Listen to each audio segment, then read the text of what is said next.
Biblical hermeneutics is the art and science of interpreting Scripture. The point of interpretation is to see what was originally communicated to the biblical audience and then bring it over and apply it in our context. In order to do this effectively and correctly, then it's helpful to have a method of interpretation. And one such method is called the interpretive journey, and it has 5 steps. And that is what this video is about today. Step 1. Grasp the text in their town. In other words, what did the scripture mean to the original audience? How do we know this? What would we look at to find that out? Well, we would look at a couple of different things. We would look at, we would just read the text very carefully, and we would look and make any observations that we can. For example, we would look at the different words in the text. We would also look to see if there were words that were repeated, or is there a theme to it? And that would be helpful in determining what the author intended for the original audience. The second thing we could look at is the historical and literary context. So what was going on when the scripture was written? Who was it written to? Who was it written by? Was it a letter? Was it a narrative telling you historical facts? Like, what was the genre in which it was written? Step 2, measure the width of the river to cross. This is a step where we're going to look at the differences between the biblical audience and us. Things that we're going to look at are like time, situation, culture, and also covenant. So remember, if you are reading an Old Testament scripture, then they are under the Old Covenant, and we are under the New Covenant. So that's going to be important when we are interpreting. Step 3, cross the principalizing bridge. In this step, we are going to try to find the theological principle. A principle is a universal truth, and it will be reflected in the text. It will be timeless. It will not be culturally bound, and it will be applicable to both the biblical audience and to us. Step 4, consult the biblical map. This is the step where you test your theological principle. So you take the principle that you've just found in step 3 and you test it with the rest of the scripture. Does it conflict with the rest of the scripture? If it does, it is not the right principle. You should not be finding new things. This should be something that is affirmed in other parts of the Bible and in other scripture. Step 5, grasp the text in our town. This is a step where we apply that biblical principle to us to see how is it applicable to us during this day.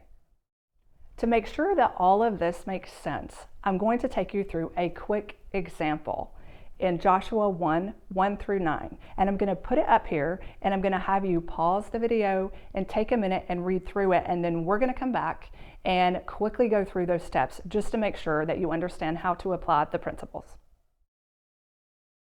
Step 1, grasp the text in their town. What did this passage mean to the original audience?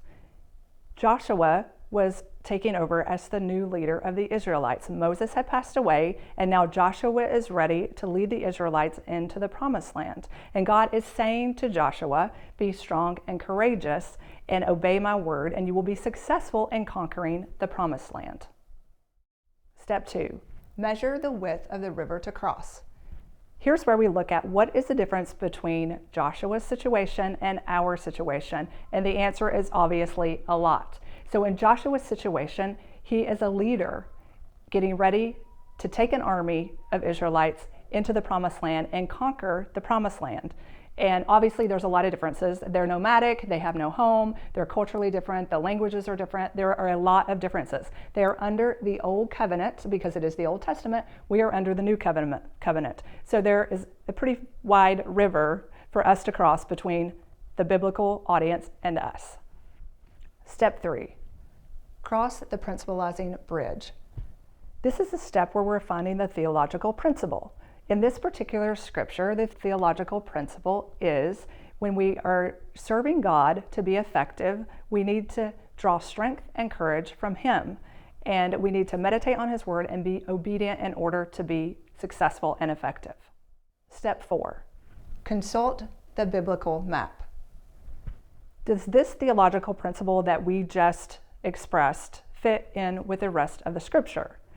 Does the rest of the scripture say we are to be strong and courageous and depend on God for our strength and courage in order to be effective in what God has called us to do? Yes, it does. It is affirmed many times throughout the Bible that we are to draw strength from God and to be courageous and to lean on Him in order to be effective in what He's called us to do. Step 5, grasp the text in our own town. How does this apply to us?